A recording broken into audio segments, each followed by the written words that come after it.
All right, what's going on, everyone? We're back. UFC still in that limbo. No event for another 2 weeks. It's killing me. I'm sure it's killing you guys as well. So more content today. Today we are making our UFC 2023 future champ predictions. So these are the guys by the end of next year. They're going to be the champion, or at least I'm going to make my best guess. We'll see how it goes. A couple toss-ups in there. I don't want to make it a little bit too obvious, but I think I picked 4 or 5 new champs by the end of the year. But let's get into it, guys. The first one here, we're going to go right down in order, starting at the 125-pound division, the men's flyweights. Right now, it's Deiveson Figueiredo. You have Brandon Moreno as the interim champ. But who is going to win by the end of the year? Guys, I got Brandon Moreno. I think he's going to be that guy. I think he's going to beat Deiveson Figueiredo in January, right? I think he's on that Brazil pay-per-view card.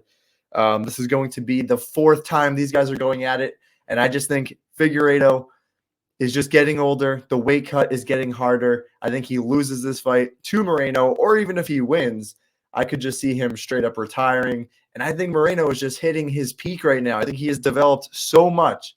Hopefully the James Crow stuff doesn't mess him up. I don't think it is. He's going to win this belt. I don't see anyone at 125 right now who's going to beat him in 2023. Couple names in there. Albazi working his way up. You got Pantoja as the dark horse. Makhachev on the come up. Manel Kopp on the come up. Maybe Mateus Nicolau, a guy like that. Those are some of the contenders, but I see Brandon Moreno holding it down. Next belt. Right now we got Aljamain Sterling, your 135-pound champ. I think he stays the same. I'm convinced.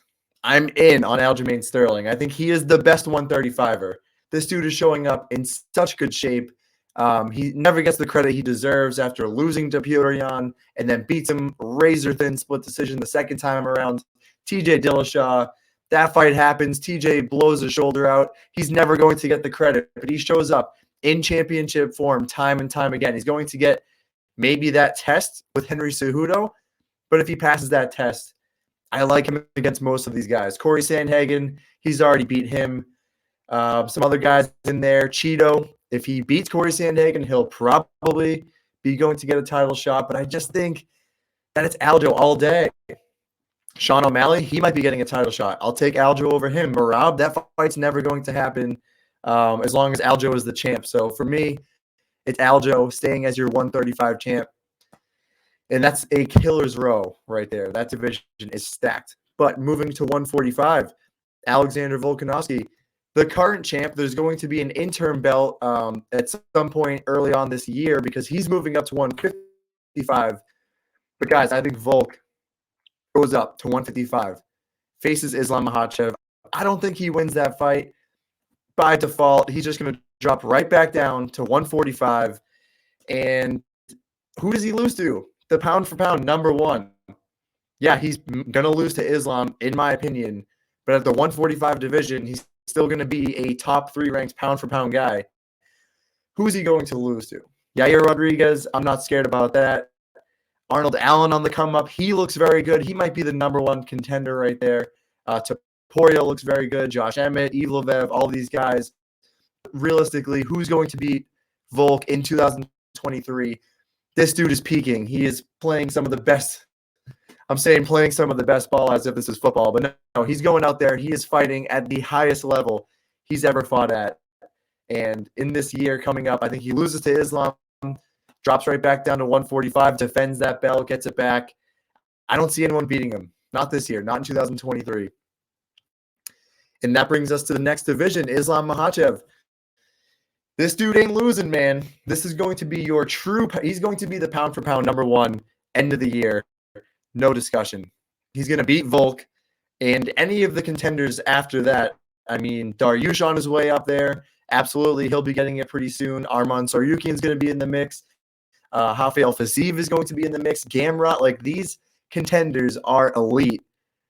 And I still think Islam is basically going to walk right through them. I really do.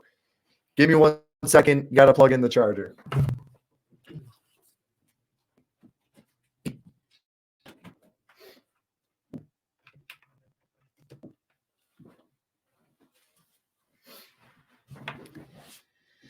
And we back.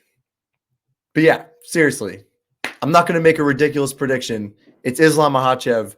The ridiculous prediction would be that he's going to be the pound for pound number one by the end of the year in 2023. I think he's going to hold on to this division for at least 3 years. At least 3 years. This guy is insane. They put way too much time and money in the camp. Khabib comes out. They dropped $1 million on their last camp against Charles Oliveira. Dude, the guy's a machine. He ain't losing. Sorry, guys. 170 right now, Leon Edwards. Why not Colby Covington? This is becoming a shit show. Leon versus Usman 3 is supposed to happen. Usman's hurt, needs surgery. He's not going to recover in time. There's so many names that they can throw in here to face Leon if they choose to do that. Jorge Masvidal, very popular name right now. Colby Covington, very popular name right now. Khamzat Chimaev, any of these guys. You can even throw in Bilal Muhammad. But the way that I see this playing out is even if Usman decides to come back mid-2022 or 23, I should say, the guy's injured. He's mid-30s right now. I think even if he wins, gets the belt back, I think he could very well retire. Chimaev, a guy who's at 170, but the next day he's at 185. One of the constants we've seen at this division, the 170-pound division, is Colby Chaos Covington. He goes in there. He fights hard. I'd like him to see him beat some of the top 5 guys, some of the top 3 guys, but they like this guy. The UFC loves this guy. Very promotable. He could very well be your champion by the end of 2023 because he can beat anybody who's not Kamaru Usman. I do believe that wrestling style, that high cardio, the output for days. I mean, he's a problem for just about anyone. Even Khamzat Chimaev, I do believe that. I think he can push a pace 5 rounds that Chimaev might not be able to handle. So why not Colby Covington, guys? It's his time. That's the one thing missing from his resume. Get this man a belt. Next up, middleweights. Alex Pereira obviously just beat Israel Adesanya. Robert Whittaker, still there. He's still hanging tough. He's still in that consideration to be one of the best in this division, without a doubt. And Alex Pereira will likely get the rematch, right, against Israel Adesanya. I got to pick him to win that fight at this point. And I kind of feel like Alex Pereira, given his age, is probably here for a good time, not a long time. And what's going to stop him from going up to 205 and trying to become a double champ and just having one of the most insane short-term runs we've ever seen in the UFC? So I can kind of see that happening where maybe Alex goes up to 205. Israel Adesanya coming off of 2 losses at that point. Is the UFC really going to want to promote Israel Adesanya again at that point? Maybe they're kind of sick of him versus Whittaker, but Whittaker is still hanging right there. He's still the next guy up. I could see a world where maybe Robert Whittaker goes in there and maybe steals a championship at the 185-pound division. That's what I'm seeing. Bobby Knuckles. Give me that. Love that pick. Great fighter. Need him to get a belt. Going on to 205. Right now, it's still vacant, right? I mean, Yuri's not there. Jan versus Ankalaev ends in a draw. They're running this back. They're going Glover Teixeira, Jamal Hill. Next month in Brazil, it's going to be insane, but why not Yuri Prochazka? I mean, we know he's going to be off for a long time. Bad shoulder injury, but the timeline makes sense. His return is going to be November or December 2023, and you bet your ass he's going to be put right into the title consideration. I don't think they're going to bat twice. They're not going to bat an eye twice. I don't see that happening. It's Yuri Prochazka. The people love him. The people want to watch him fight. One of the most entertaining fighters in the entire UFC. The timeline makes a ton of sense. And I don't even know, man, if Glover goes in there and wins in January, is he going to stick around long enough to wait for Yuri to come back? That's really his biggest threat at this point because Ankalaev, Blachowicz, are we worried about those guys? Jamal Hill, I don't see him hanging with Yuri. Maybe Alexander Rakic, if he comes back, I could see him being a problem. But I got no issue taking Yuri Prochazka to be your champ by the end of the year. And I'm sure the UFC would love that too. That brings us to heavyweight. Francis Ngannou still technically the champ, right? I mean, this is insane. So he has not been very active. Him and the UFC and Dana White, they don't really have a great relationship. I know Francis wants to get paid a ton of money, asking for unrealistic amounts of it. Dana White doesn't play those games. John Jones is supposed to come back. Where has he been? He's MIA. I'm not buying into any of the John Jones comeback until I literally see it happen.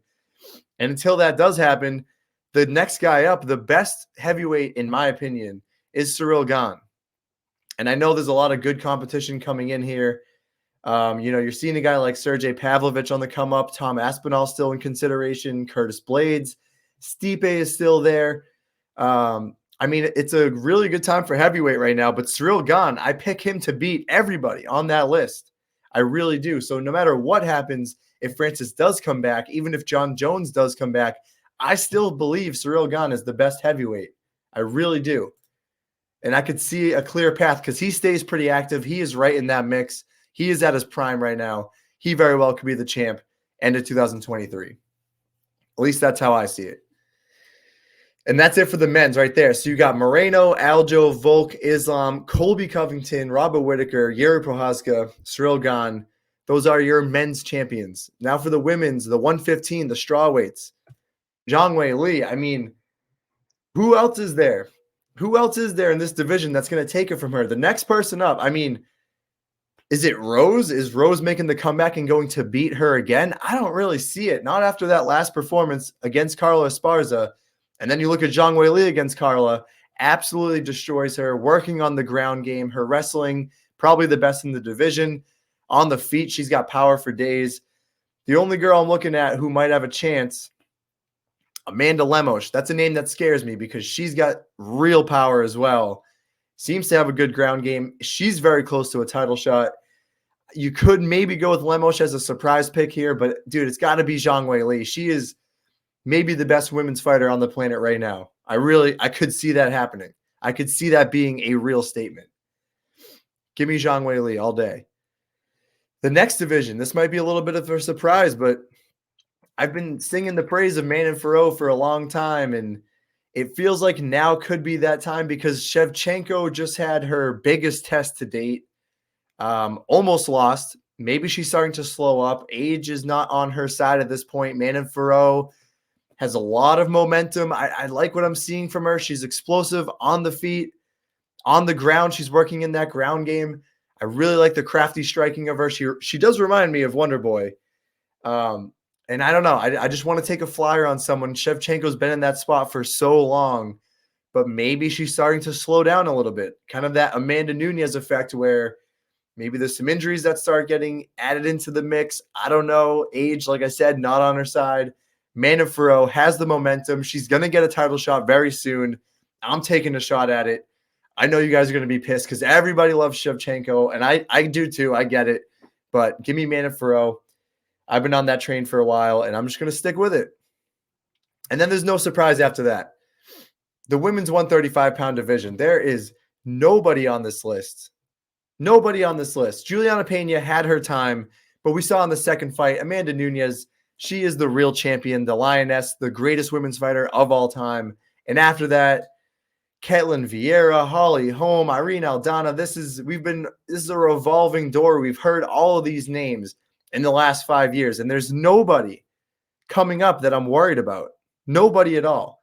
So Amanda Nunes, and I didn't even throw in the featherweight division because there's literally no one listed at featherweight on the UFC's website here. So she's not losing at 145. She's not losing at 135 unless she decides to retire, which is very likely as well because we know she's already been thinking about it. Maybe at the end of the year she retires. But I'm going with Amanda Nunes here. So for your women's champions, you got Zhang Wei Li. She's staying. You got Manon Fiorot, new champion. And then Amanda Nunes holds it down, 135, 145. That ain't going nowhere. And those are my champions for the end of 2023. Let me know what you guys think. If you agree or disagree, the UFC, we got a ton of good prospects, a ton of good contenders. I'm sure there's a ton of names you could throw in there. Make sure to like this video. If you enjoyed what you saw, make sure to hit that subscribe button. I am Steve at the MMA Minute, and we're just going to keep going. More content until January 14th. I think that's the next fight card. And until then, guys, we'll see you then.